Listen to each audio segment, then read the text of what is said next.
All right. Hello, YouTube. It's me, Kyle. Okay, so this is yeah, UCBLS. Okay. Anyway, this is the deck I've been working on for beginners and little kids, and for people that necessarily don't players that necessarily don't really actually know how to play Yu-Gi-Oh. Thinking what they saw in the anime is what we have, or in the manga, is actually how we play, which is far from the truth, obviously. So yeah, I've been working on this for the last few months, in general, and I had to wait for other cards to get reprinted, such as Thunder Dragon.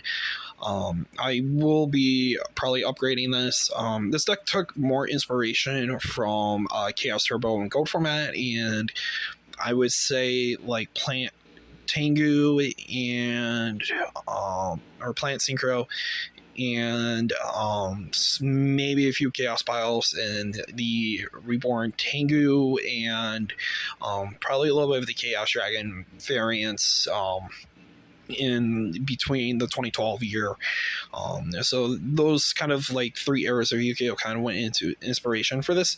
Also too, the other inspiration was that at my locals, one of the locals I attend to, because we got multiple, I pretty much had to deconstruct and take the ban cards and one OCG, like two OCG cards out of my GOAT deck that I usually have on me, because some other friends play GOAT format, and when we get a chance to, we like to play GOAT.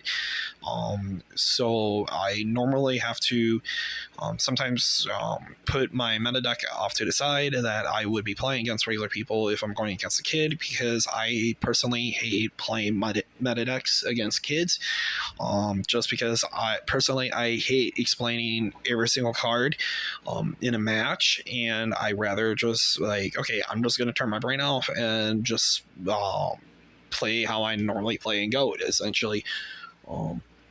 Yeah, obviously you still gotta play, so you don't lose. But yeah, yeah, because I like, a lot of times I have to do that, and I just don't necessarily feel good if I don't have like said deck on me to play against kids when I have to play my meta deck against them. And 9 times out of 10, I just don't.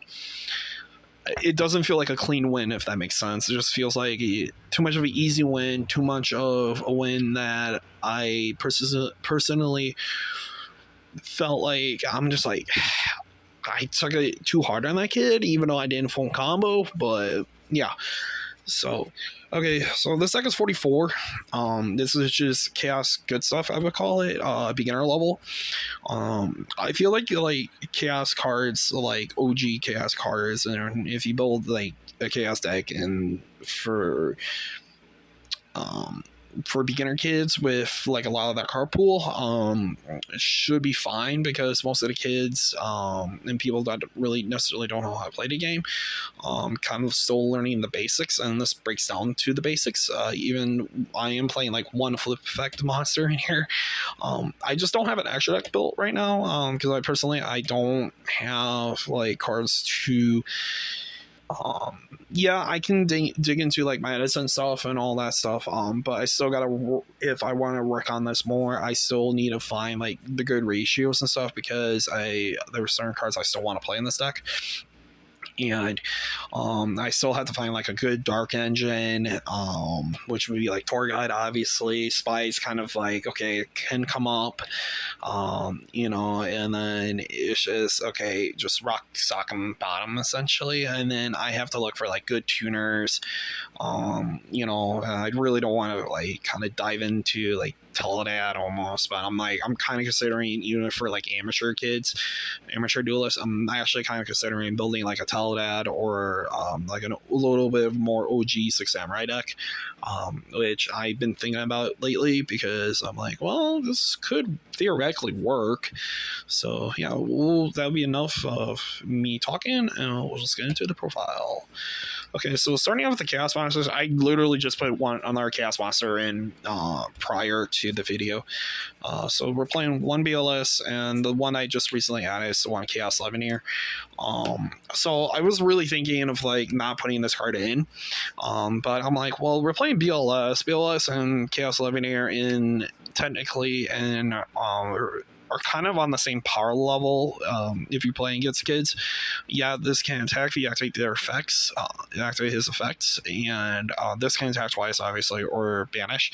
So I'm like, okay, let's try to like, okay, I feel like this can come up. So, and then obviously BLS, we don't need to explain BLS and Chaos Levianeer.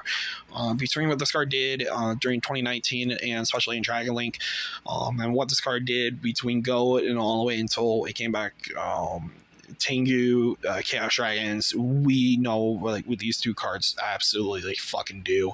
I love these two cards to death. The same with CED essentially. So yeah, I personally wanted like another boss chaos monster like this, because I just didn't want to have to rely on BLS. So yeah, so and then for the last of the chaos monsters, if I can get the last card, we play triple chaos sorceress, chaos sorcerer.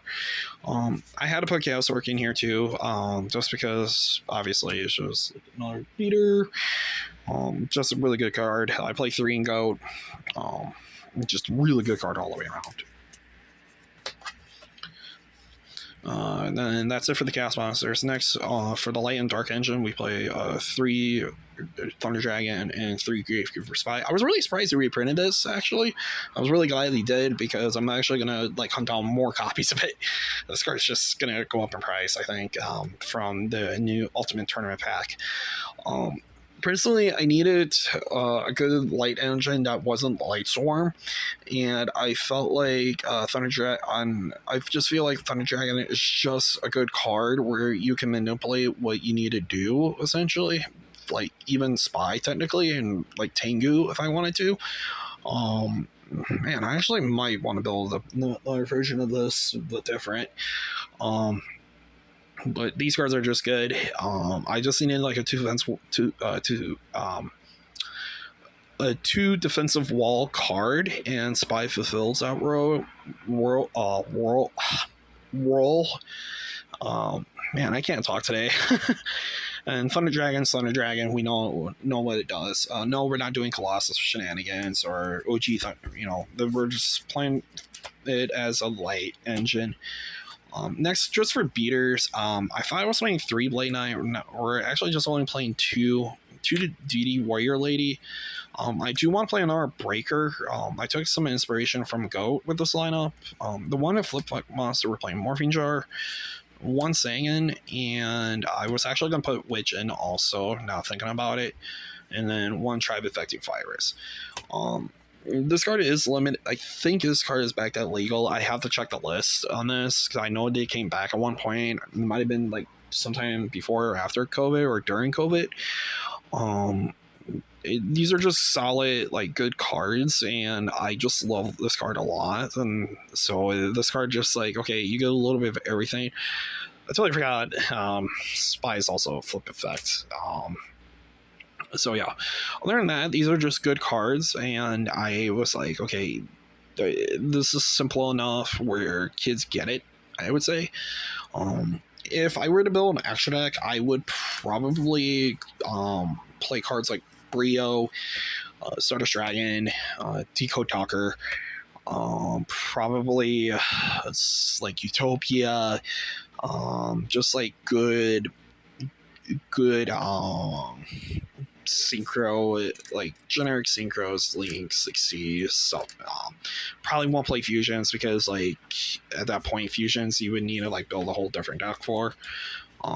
So yeah, for the spells, I want to get more of a better draw engine in here because I feel like the draw engine is really slow. 3 Upstart, we play 2 MST, 2 Econ, 2 Scapegoat, and 2 Book of Moon. I personally, the reason why I'm playing Econ Book and Scapegoat is just to deal with opponent if I'm playing Ghosts as Kids, where if I'm not drawing like good hands to win the game if I need to, that way I just like have more defensive wall stuff, just stop attacks, stuff like that, just kind of teach them, how like okay, how to get around stuff like that, better resource management, I guess, for the one-up spells, one Rikeki, one Harpy Spy Duster, one card destruction. I am playing one Change of Heart. Actually playing one Swords of Revealing Light and one Statue Steel. Yes, I'm playing Swords. I just wanted to play Swords. That's my only explanation. These two fill the same role. Draw spell. This is pretty much I'm using as a draw engine. You already know what these two do. It's pretty much self-explanatory. I could like max out on her Rikeki, but I decided not to. I like I said, I just kind of want to like keep like the massive power bomb cards at 1, or even at 2 if I wanted to. For the traps, 1 mirror, 1 TT, 2 Rikeki break, 2 bottomless, and 2 threatening war. I took inspiration from Goat for these two. I wanted to play 3 and 3, but I felt like 2 and 2 should be like fine. Same with these, but I was like, okay, I kind of know how to play the resource management a little bit better. So I just been playing longer, obviously, but I just feel like okay, these cards should be good enough, hopefully. So yeah, I'm gonna probably put Judgment and maybe Warning in. Might put Strike. Yeah, actually, I'm coming up with a better list in my head right now, actually. Surprisingly. Okay. For the side deck I technically have for it right now, I'm just playing 1 Bottomless. I want to play Yada at some point here. 1 Marshmallow. 2 Reflect Bounder. 2 Dust Tornado. I'm actually playing 2 Cylinder, surprisingly. Just like good defensive stuff. I might just put some more generic stuff in. I just like this deck is kind of like, okay, what are we gonna do with this, essentially. So yeah, this is the beginner chaos pile. This is just something I've been working on in my spare time. Just because like we get kids in, we get people that don't really know how to play Yu-Gi-Oh per se, and I just want to keep a deck on hand that I'm like, okay, I can just bring out if I need to. Yeah, legally you're not supposed to switch decks, but like I won't do that at a regional or anything, obviously. But if we're at like a local, then yes, I would. But yeah, so comment, like, subscribe, check out the rest of the vids. I know I just posted like 2 more vids. This will be like the last one for tonight, and I will see you in the next one. Bye.